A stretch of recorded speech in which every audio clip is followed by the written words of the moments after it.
Several months ago, I noticed an old mountain bike sitting in someone's trash, and it had a big sign on it that said free. It was in real bad shape, but I thought, let's see if we can salvage anything off of it. So in the spirit of Asheville Salvage Labs, I took it home. I took everything that was worthwhile off of it. I rebuilt some components, and I brought them over to a place that I know in town that deals with recycled parts. And so I got some store credit over there. But I still had the frame left, and the frame really wasn't worth anything. It was in horrible shape, and it was very old.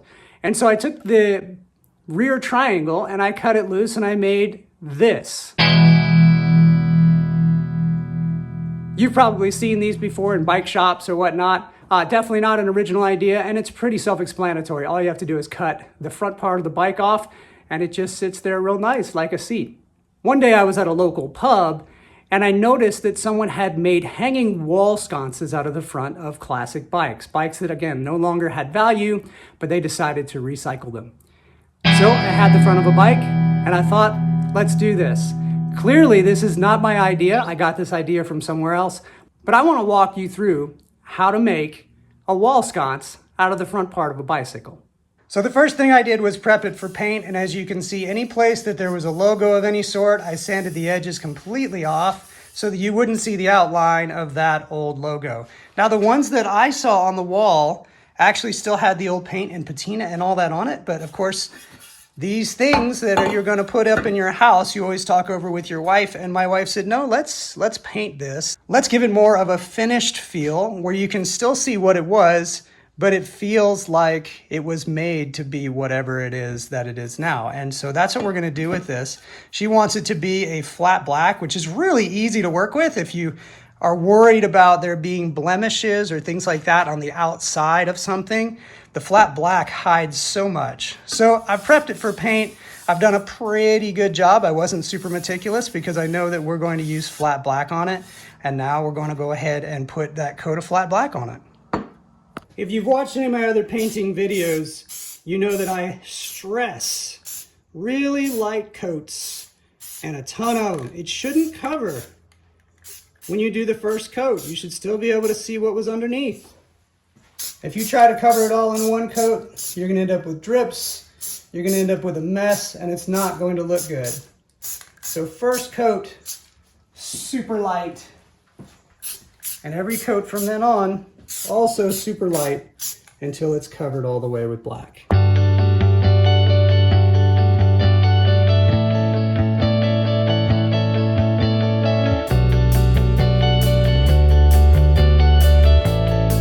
Now, even if your paint looks really good and you're super happy with it, you always want to do a clear coat. It's that clear coat that makes the difference to making it look like it was done by a professional.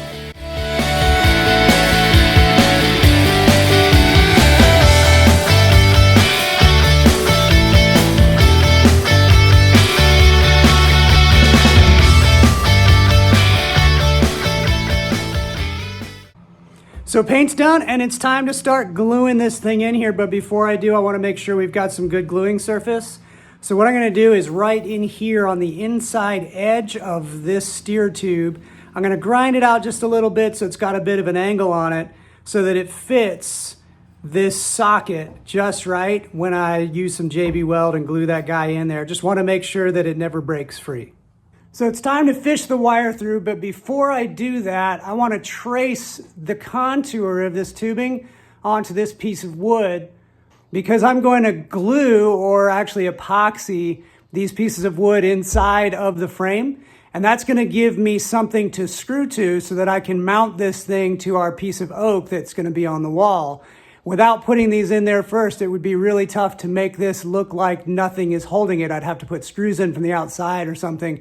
So I want to do this before I run the wire, because once I get the wire run through there, it's going to be in my way. So it's funny, I'm in the habit of calling all these two-part epoxies that are a gray color JB Weld. This is not JB Weld, it's a generic JB Weld, but it doesn't really matter. JB Weld works great. This stuff works exactly the same, at least to me. Maybe there's something better out there, I don't know, but I'm not too worried about it. But the way this stuff works, if you've never used it, it is a two-part epoxy. And so you need equal parts of each one. So you need some of the dark gray and some of the light gray. The great thing about this stuff is it lasts for a long time because it doesn't start hardening until it gets together. So it's not like super glue that dries out on you. And then I like to make my own applicators. This is an old foam brush handle because this stuff doesn't come off very easily. There's a reason that they like to call it like a steel weld, and it's really good for welding steel or aluminum.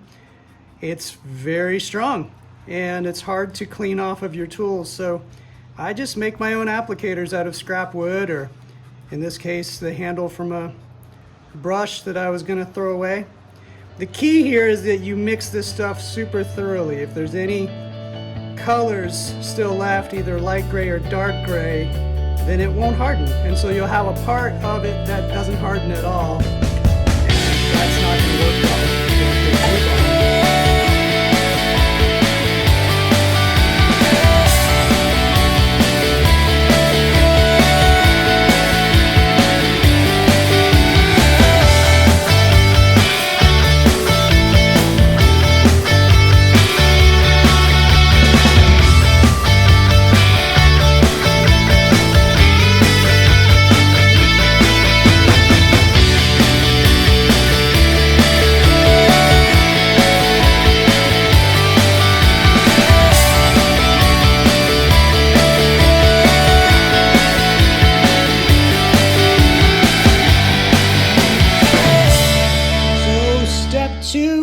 We're going to use this epoxy, and we're going to epoxy in these two end pieces.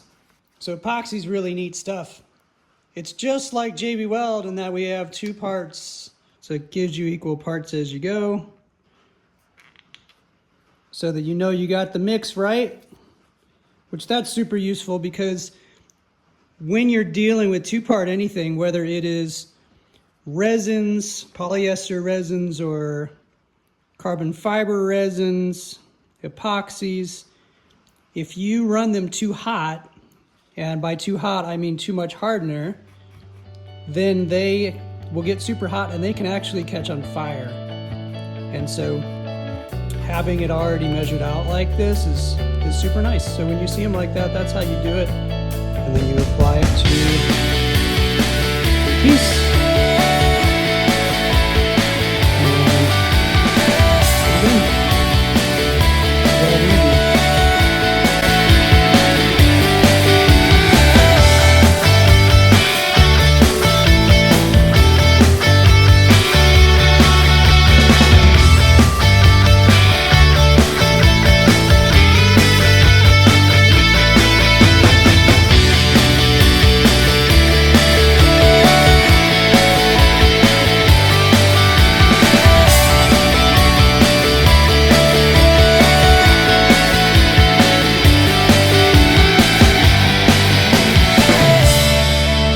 Let's go ahead and start getting the wood ready. I got to route a groove into the back of it so that the wire can run down real nice and we won't see any of that against the wall.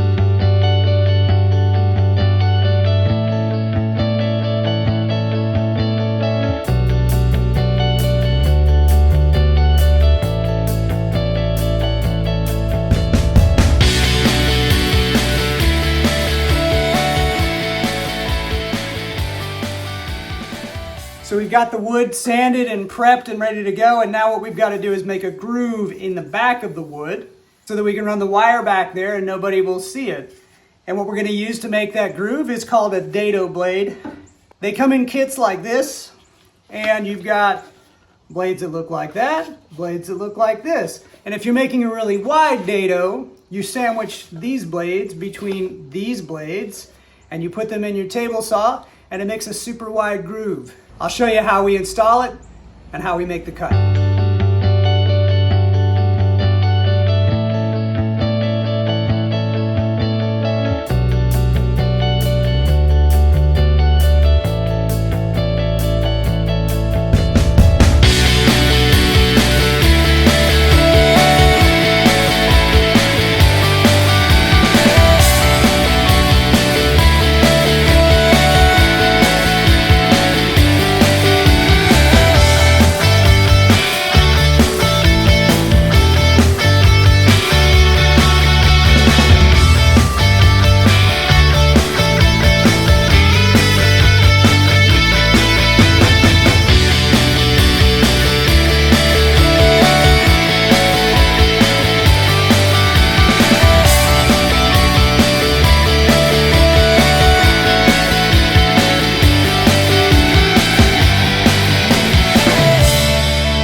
there it is. Not a real difficult project, but a fun project nonetheless. And if you have an old bicycle frame sitting around, or maybe you check Craigslist and you find one for free, this is a great thing that you can do to it and accent your house as well. If you don't want something that has that patina, that old bicycle patina, make something that looks like it was built, purpose built to be a lamp. And then when someone does a double take on it, they'll see, oh, actually, that's a bicycle. Thanks for joining us today on Asheville Salvage Lab. Find it, fix it, keep it.